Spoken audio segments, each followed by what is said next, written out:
Bonjour madame. Bonjour. On vous rencontre à 5 mois des élections municipales. Déjà. Et déjà. Vous êtes la responsable du département, le Parti Socialiste au niveau du département du Var. Quelle est votre stratégie pour ce moment? Écoutez, on essaie, d'abord la stratégie, ça a été d'aller rencontrer toutes les sections du Parti Socialiste dans le département pour s'assurer qu'il y aurait bien des listes socialistes ou à défaut, parce qu'il y a des très petites communes dans le Var, des socialistes sur des listes d'union. Ça, c'était le premier acte. Après, nous avons procédé à la désignation des têtes de liste, enfin des premiers des socialistes, parce qu'il peut y avoir des endroits où le représentant du Parti Socialiste ne mènera pas la liste. C'est le cas par exemple à la Garde, où un accord a été passé avec le PRG, ou au Lavandou, où la tête de liste sera un candidat d'Europe Écologie Les Verts. Voilà, mais on a donc désigné nos têtes de liste et nos représentants du Parti Socialiste, et là on est en train de composer les listes en essayant de passer des accords avec l'ensemble des partis de gauche et avec des gens de la société civile. Alors pour vous qui êtes une représentante, la vie ne doit pas être simple aujourd'hui. Quelle remontée vous avez du terrain d'une politique nationale, et est-ce que les gens font l'amalgame entre ce qui se passe au niveau national et l'élection municipale? Alors pas toujours. Bon, je ne vous dirai pas que dans la rue, tout le monde me saute au cou en me disant bravo, c'est bien ce que vous faites. Non. En même temps, on se rend compte que pour les municipales, les enjeux locaux passent avant les enjeux nationaux. C'est heureusement pour nous d'ailleurs en ce moment, on a vu le sondage hier par exemple, où la liste de gauche arriverait en tête au premier tour.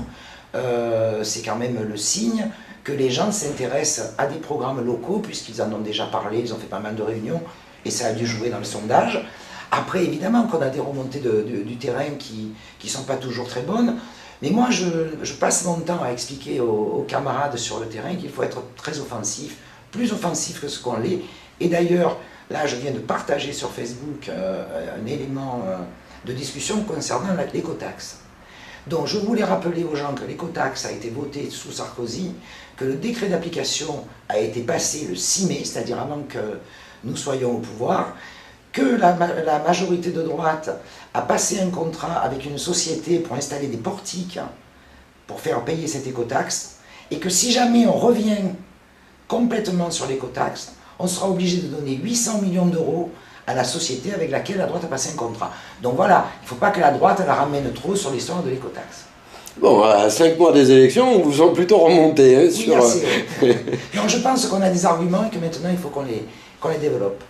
Alors, sur le département du Var, dans les grandes villes, peut-on espérer vous voir faire front commun avec vos alliés naturels? Alors il y a des endroits où oui, bien sûr. Ça sera le cas à la Seine, où déjà la liste était une liste d'union de la gauche, et ce sera encore une liste d'union de la gauche, puisque je sais que Marc Villemot, le maire, a déjà passé des accords avec l'ensemble des partis de gauche jusqu'au NPA, à l'exception du parti de gauche, qui est encore pas convaincu de partir sur une liste d'union.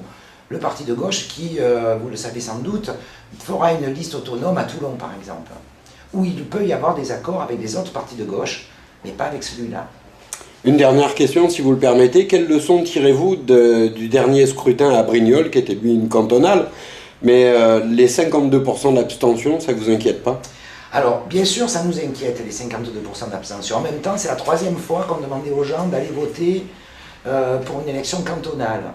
Et puis, la division de la gauche, je pense, à Brignoles, et j'espère que ça servira de leçon, a un peu démobilisé les électeurs de gauche, parce que majoritairement, c'est ceux-là qui ne sont pas allés voter.